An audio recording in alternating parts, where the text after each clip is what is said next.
Thank you so much for having me today. Over the last 7 years, I have led and participated in numerous fieldwork-based conservation studies across the tropics. And today, I would like to share with you some of the lessons I've learned, both for expedition planning and conservation as a whole. So first of all, I cannot overstress the importance of local engagement and local leadership for the success of expeditions in terms of being able to deliver tangible results that can inform conservation policy and management. Moreover, I try to ensure that the expeditions I conduct are inclusive, democratic, and help dismantle and entrench power inequalities and build local conservation capacity. In 2016, I conducted the Sumatra Megatransect, which entailed walking across the whole island and recording all the birds we encountered. And as part of this expedition, we collected data in an incredibly dense and moss-covered forest that was previously completely unexplored by scientists. And this would not have been possible without the support of two incredible Sumatra mountaineers in our team. They're both very passionate about seeing this forest protected, and I believe they hold irreplaceable roles in ensuring that it will. But they might not actually describe themselves as conservationists because the day-to-day job entails selling t-shirts. But I believe that they are the forefront of conservation in Sumatra.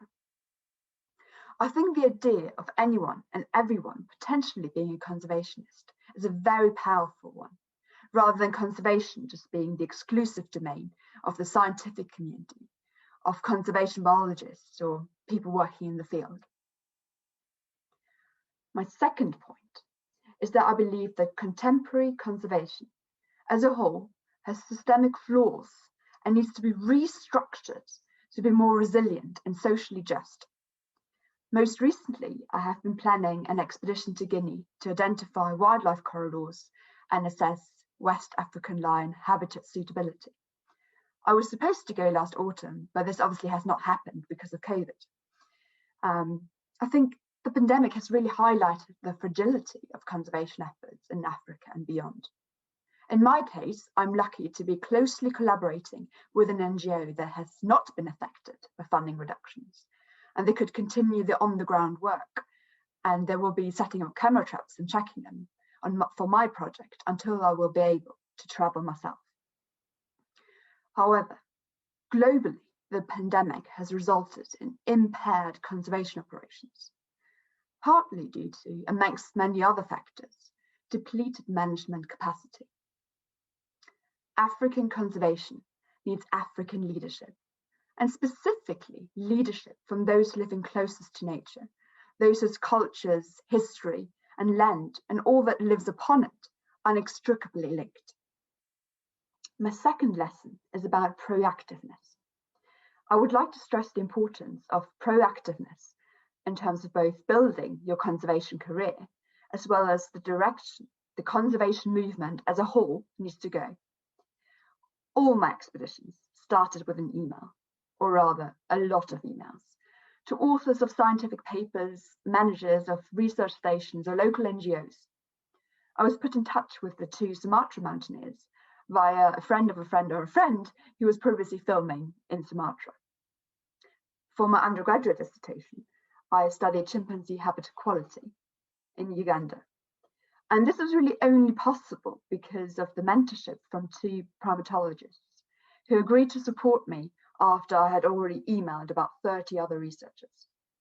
I received a National Geographic grant for this expedition, which opened up a whole community of explorers and conservationists, which will be very useful for the PhD fieldwork I'm planning to India.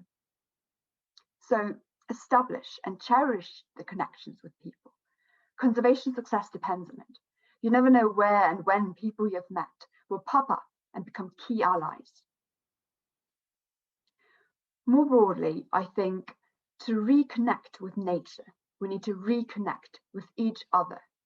The same forces that are causing climate breakdown and the sixth mass extinction, namely consumerism and materialism, are leaving us estranged from each other and from the political environment.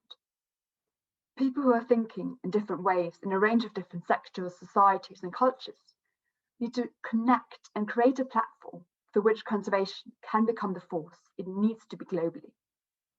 I also believe that conservation efforts themselves need to be more proactive. Conservation actions tend not to address the drivers or target the sectors causing the greatest impacts. They are often reactive, responding to the accrued effect of human activities, sometimes years later and far away from where the impact occurred. However, I believe we need more proactive conservation approaches to reduce the underlying threats to biodiversity. To safeguard biodiversity, we need to know where and how it is most likely to be threatened. For example, we can use models to project where land use change is most likely to occur, and combined with species habitat maps, estimate where the impacts of agricultural expansions are most likely to be particularly severe. My last lesson is about perseverance and maximizing your potential. I strongly believe that organizing your own expedition or starting your own conservation project maximizes the potential for professional and personal growth, as well as conservation impact. I led my first expedition when I was 19. There was no academic or conservation component to it. I cycled across Bolivia. But this adventure was possibly the most confidence building thing I've ever done, and really a defining moment in my conservation career. By completing something, I was genuinely unsure of what I could do. I learned an incredible amount about myself, including my resilience and potential. And it allowed me to plan expeditions of increasingly greater scientific merit and conservation impact over the following years. Planning your own expedition of fieldwork is certainly a lot more work and a lot more stressful than joining an existing one, with lots of thought-provoking challenges along the way. But I believe a lot more rewarding because you really care about the project and you really push yourself to ensure its success. Moreover, I also think it teaches you how to persevere and deal with uncertainty. In all the expeditions I have led, things did not go according to plan. From my camera traps getting confiscated by the Ugandan police because they thought I would use them to spy into governmental buildings, to having to completely change my project area because I did not receive the permits that I needed. I believe that perseverance will be needed for the political struggle that is to come, because we need transformative change for biodiversity. We need a conservation revolution. We need to address the root causes of biodiversity loss, which are agriculture and climate change, but ultimately driven by capitalism. We need to move beyond the dogmas of capitalism for a system that is fit for the 21st century. And we need a conservation approach that goes beyond protected areas and the faith in markets, to incorporate the needs of humans and non-humans within ecologically interconnected and just landscapes.